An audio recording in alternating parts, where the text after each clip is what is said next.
All right. The next album comes 3 years later, and it's called Seventh Star, and it was supposed to be a Tony Iommi solo project, but the label insisted on putting it out under Black Sabbath. And I listened to this a couple times, and I really like it actually.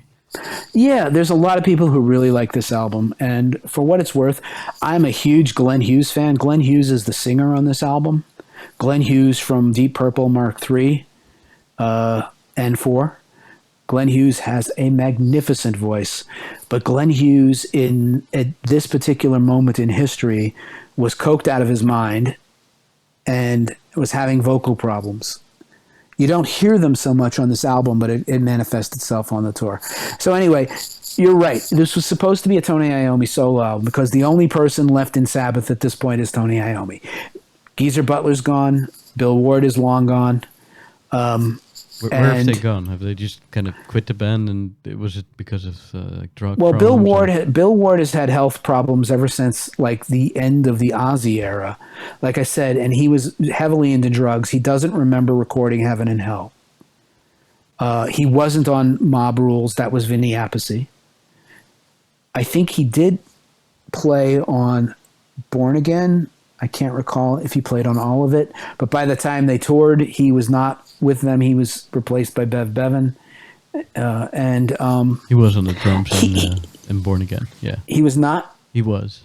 He was. Yeah, that's what I thought. But he didn't tour with them. He was not in good enough health to be touring, and so by the time you get to Seventh Star, Tony thinks this is a solo album because he's the only one left. There's no one left in Sabbath, but and the record company said no.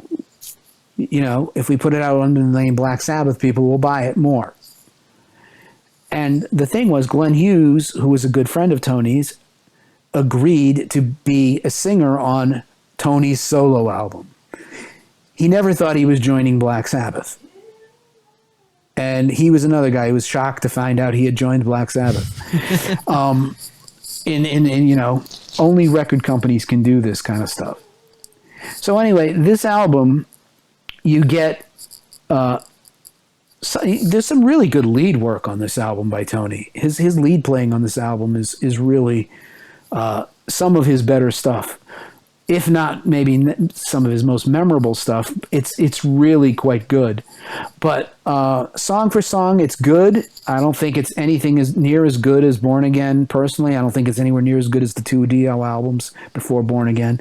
But it's a good album, and you have yet another amazing singer joining this band. Yeah, I was constantly amazed by the vocals too on this one. Right. Glenn Hughes is a guy who is one of the best singers on the planet to this day. But at this time, he was doing a lot of coke and a lot of booze, and it was affecting his voice. And he also had a problem. I guess he was in those days, he could be very obnoxious and rub people the wrong way. And someone belted him in the nose, and he got hit in the nose, and he was bleeding down the back of his throat. And the blood dried on his vocal cords and crisped up his vocal cords, and he was having trouble singing. And he had, at one point, I believe he had to go have his vocal cords scraped by an ENT. And so you don't hear that on the album, but that's what kind of happened on the tour that supported this album. And for the most part, as good as this album is, they reunited later and did much better music on two albums in the 90s. Well, one was in the 90s and one was in 2005. And Glenn Hughes was clean and sober in those days and singing way better. Glenn Hughes is a freak of nature as a vocalist, too. He's another one of those guys. He was in the Cal Jam video wearing the white suit on bass, right? And he's singing his ass off even then. He was a better singer at age 43 than he was, and at 53 than he was at 23. He just kept getting better and better, and he's one of those guys who has a voice. He's now the lead singer in the Dead Daisies with Doug Aldrich. And this man has one of the best voices on the planet. And this is not his best work. this album. That's pretty amazing because it's amazing. Yeah, it is amazing. I mean, he's a guy who has sang with every great Dino player that you can possibly think of to name. He sang with Gary Moore. He sang with John Norum. He sang with Blackmore. He sang with Iommi. I wished he'd sung with Page, but he hasn't. But I mean, he's done an awful lot of work over the years, and he still remains sort of a cult figure. He doesn't have the stature, the mainstream stature of the other guys, but he has not lost his voice at all. And he's like, he's pushing 70, or if he may have turned 70 or something like that. And he's on the Dead Daisies album from this year, and he's fantastic. And he's a great bass player. And, him with Doug Aldrich is a fucking win. I mean, it's just, it's really good. And he's more of a funk soul guy. He was the guy who was pulling Deep Purple in the direction that Blackmore didn't want. But he's been, like I said, he knows everybody. He's been in the industry forever, so he's been friends with Tony forever. And this was the first time they worked together. And it's a good album. I'm not saying it's not a good album, but it's not Born Again, and it's not Heaven and Hell, and it's not Mob Rules. It's not that level good. Sure. Yeah, no, I definitely agree with that. What are your favorite tracks on that album? The single was No Stranger to Love. I don't like that one that much, personally. Yeah, that was the single. Seventh Star is kind of like that same kind of idea of the droning hypnotic riff along the lines of like Zero the Hero. It's not as good. I like In for the Kill, the first track. It's got good energy and a really good solo.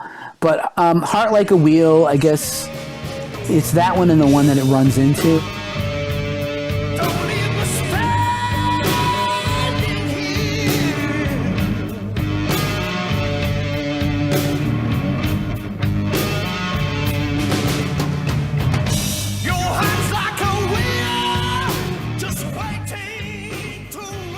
I really like Danger Zone too. It has that like 80s vibe to it. Yeah, this is like what, 87, this album? Something like that? 86. 86, yeah.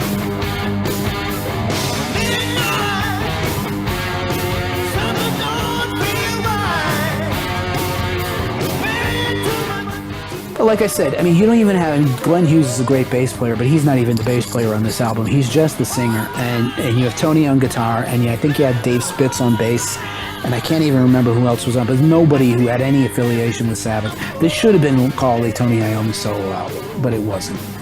So a lot of people don't think this is much of a Sabbath album in that respect. But in terms of Tony Iommi guitar work, it's definitely a good one too, right? Yeah, and like I said, I think his lead work on this album is excellent.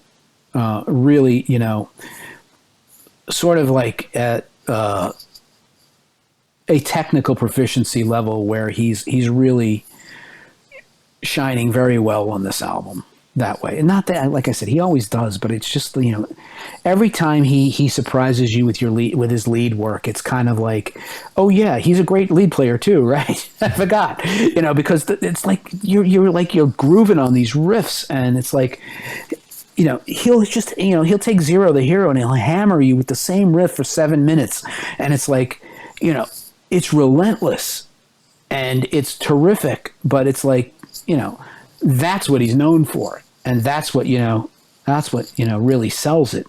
But it's then he'll go and rip, really good solos like on this album. And, you forget, oh yeah, he's a really great lead player too.